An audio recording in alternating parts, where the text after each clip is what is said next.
Dudes and dudettes, well, walk with me. This inner year is all I need to finish my loop.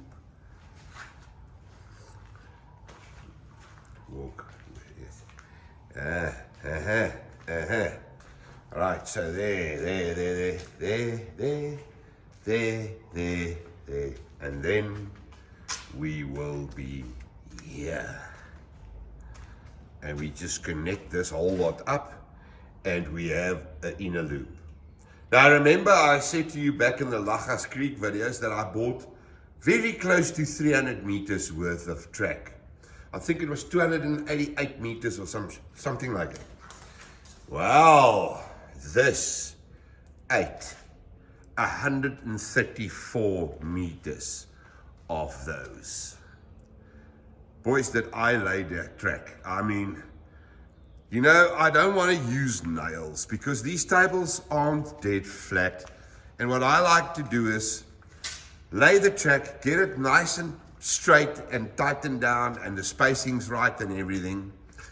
And then afterwards when I ballast, I actually like to loosen the screws to make it straight. All right. So if you use a nail, once it's in there, it's in there. You can't do any adjustments. So there we have it. All right, so that's the siding. It's about 30 meters, and the shortest one here is 3, 6, 9, 12, 15, 18 meters. The shortest one is 18 meters here. Now, all right, okay, so that's what we have. Look at that, man. That's a lot of track. So, okay, back to the screws. Now, when I do the ballast, I like to, you know, be able to take the screw out. So I use the little Markland K-Track screw just to put everything down. They look like that. It's a very, very small self-tapper. Now, I've used, wait for this, there's 200 in a box. I've used 6 boxes now. So I'm 1,200 screws in. If you look down this siding here, you see I had to get all those things nice and straight so that you don't have awkward running. This track here is obviously still lying loose. This is the work for today, is to get into the loop and start. I want to see how far, we got bad load shedding today, so I'll see how far I get. We also played around a while ago with a little bit of ballast. So at the end of the day, all my tracks will look like that. Now, can you imagine painting all these tracks right round a rust color? No, they said to me, build a layout, it will be fun. It will be fun, they said. Just the ballasting, painting to get this track wired up and ready will take me another 6 months. I'm telling you now, if I work 8 hours a day here, it's ridiculous.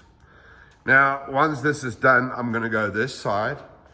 I've checked my track stash, and then I'm gonna do the sidings here. There's 5 this side too. They're slightly shorter than those, so I won't eat as many tracks here, but that should do it. Hey, and here's the new 35. This is gonna be built for a customer. I've got 3 of them that I need to build. I'm actually not doing any work at the moment. I'm in here all the time. See, this is the siding this side. So that's relatively straight as well. I like my track to be nice and straight. So dudes, that's where we at. Now, obviously, I gotta put track clips on this.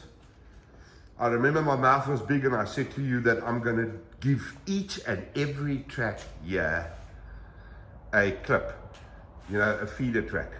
That's ridiculous.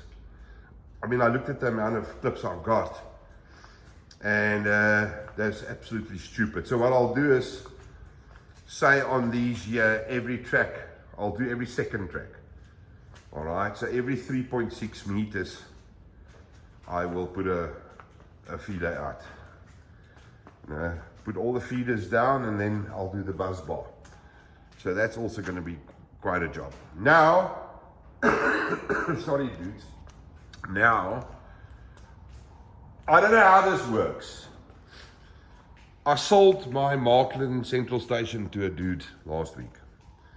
And I borrowed this from a buddy of mine, the ESU ECOS. And look, I don't want to get into any sort of this is better than that.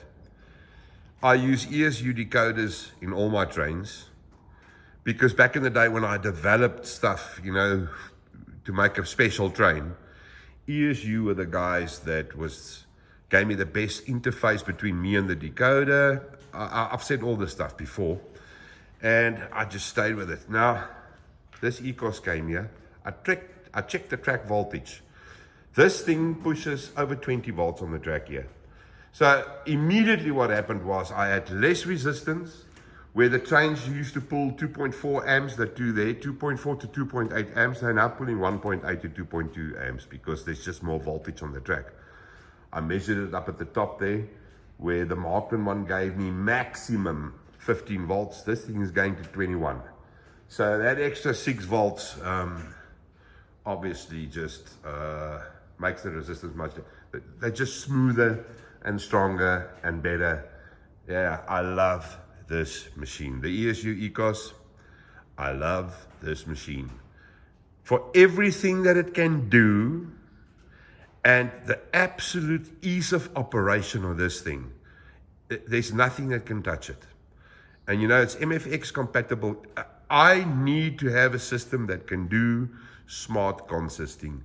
This thing can do it. It's, you know, I run, all my trains will be consists. There will be 2 or 3 locos in there.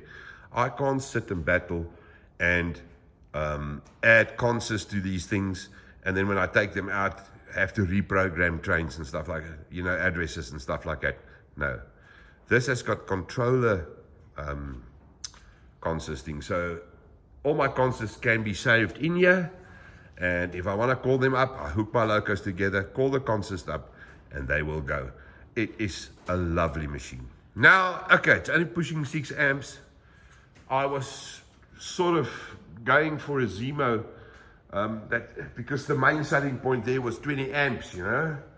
But it's a 12 amp and an 8 amp split on that thing. So I was going to do the 12 amps here and over there and run the 8 amps on the corners. The ECOS has the ability to take up to 4 boosters at 7 amps each. So I might as well just stick with this thing, buy the boosters. At the end of the day, when I bought all the boosters, it will be slightly more expensive than the Zemo, yes. But I have a system that does what I want it to do, and I will have boosters that I can actually place, put their power where I want it to be. So I can use on that long one there, I can put 2 7 amp boosters. I can put 1 7 amp here. I could put a 7 amp over there on the corner and use a 6 amp on the machine on this corner here, or whatever. I can do whatever I want. So yeah, I'm leaning towards using my ECOS. I've got another one on order. You know, I've got a shop, so you know, for stock. So I'm going to bring that one in, then give this back to its owner, or buy it from him and keep that as a backup. You can even use that ECOS as a booster. I'll see, but I think I'm going to stick with the ECOS. Dudes, I'm rambling on. I will make a little face video where I will actually speak to you guys later. Ha! Guess what? They sent me the channel can now be monetized. So we've done 4,000 hours, dude. 4,000 hours. You are tremendous. The subscriber count for that is 1,000. And then you got to have 4,000 hours of watch time. That is 166 days, 24 hours a day. That's a crap load of hours. 4,000 hours is a crap load of hours. Took me 30 months to get there. Look, I won't be able to buy a Lamborghini or whatever with the money I make out of YouTube. I will be able to in about 285 years or so. But just a huge thanks to everybody for supporting the little channel. And the way I do it, there's no fancy editing and stuff. Yeah, I'm too stupid to do that. But, you know, you stuck with me, and here we are. Here we are. So, yeah, dudes, that's that. Let me get to work. We'll speak later. Goed, oukies? This was dinner last night. Yes, we'll speak later. Okay, julle oukies. Lekker man. Tot ziens.